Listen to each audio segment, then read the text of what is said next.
What's liberating about the discourse of acceptance? So I think first, you kind of have to carve out what acceptance actually means. There's a lot of misunderstandings, which is probably one of the limitations or pitfalls too, right?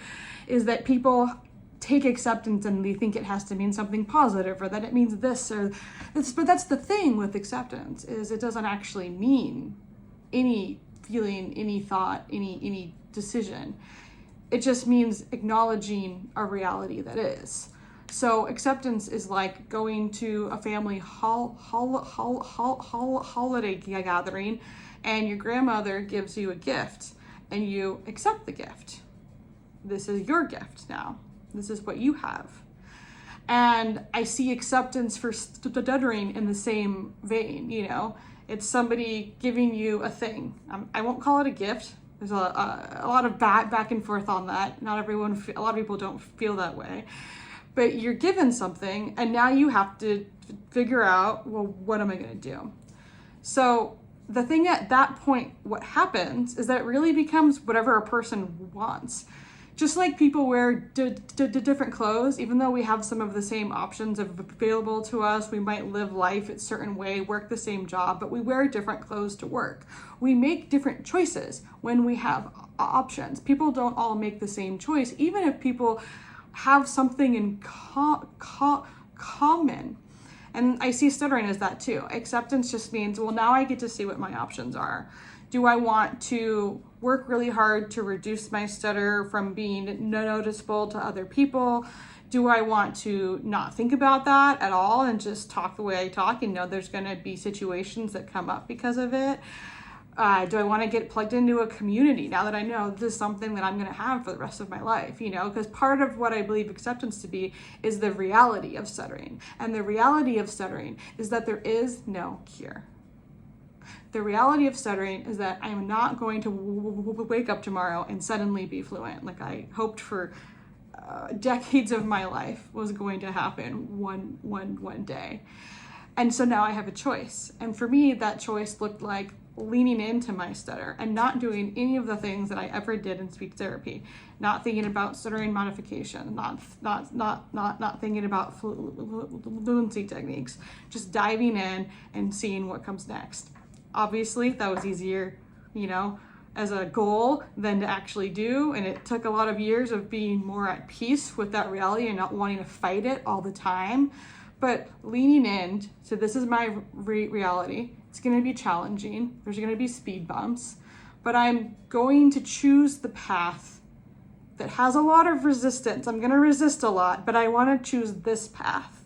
This is the general path that I want to go down.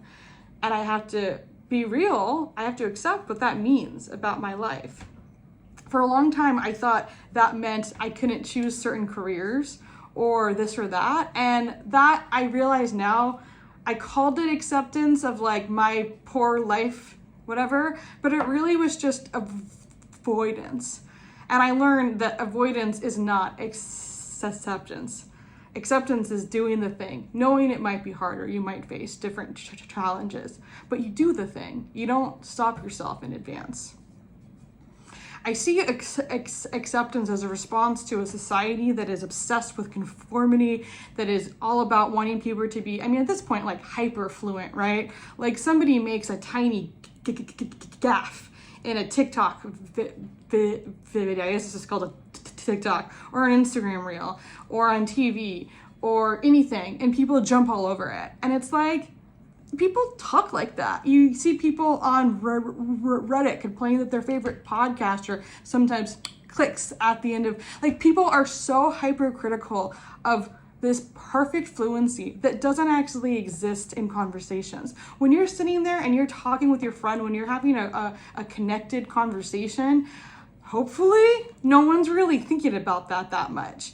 People aren't obsessing over that. And so I think when you plug into real conversations and real things, we know, there's a part of us that knows we don't need hyperfluency. We don't need fluency to connect with people. In fact, if we did that, we would sound like Siri or Alexa. We'd sound like a robot.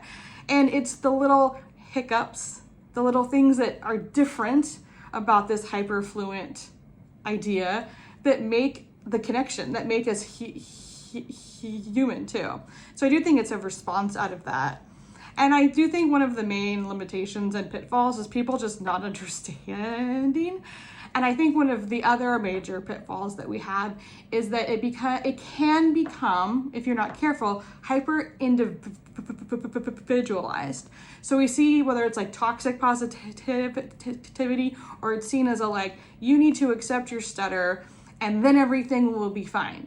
Often people who stutter have shown to be their own worst enemy, but we're not the worst enemy. There's a reason these thoughts have entered our head, and there are people out there who are even worse than people who stutter in the way that they see fluency. Maybe there's not a lot, but they're out there. And we do live in a world that systematically discriminates against speech that doesn't sound a really certain way. Think about when you call and you get some horrendous thing where you have to say something in order to get a response. And you say, operator, please let me talk to an agent. And it doesn't let you. You just keep going in circles and it interrupts you and it cuts you off at every pause, every hesitation. There are actual like inaccessibilities in our world, and there's stigma and there's discrimination. And we're not going to overcome that by making everyone just say, you just got to decide to stutter openly and then everything's going to be fine. That's not going to solve like police violence of police officers or something like that. I'm not saying it's always the case, but there is evidence that some of them have been trained to see disfluent speech as a sign of either alcohol impairment or lying or threatening behavior. All of these things can work against a person who stutter, can land somebody in a really awful situation. And accepting that they stutter isn't like the solution for that. It's the beginning of what you need to happen. So by accepting stuttering, I think there's also an element of it that needs to be systemic, and fighting things like discrimination and stigma from a larger standpoint. This is the reality of the lives of people who stutter, and we are going to do something about that. The problem is that sometimes that gets left out, and it shouldn't.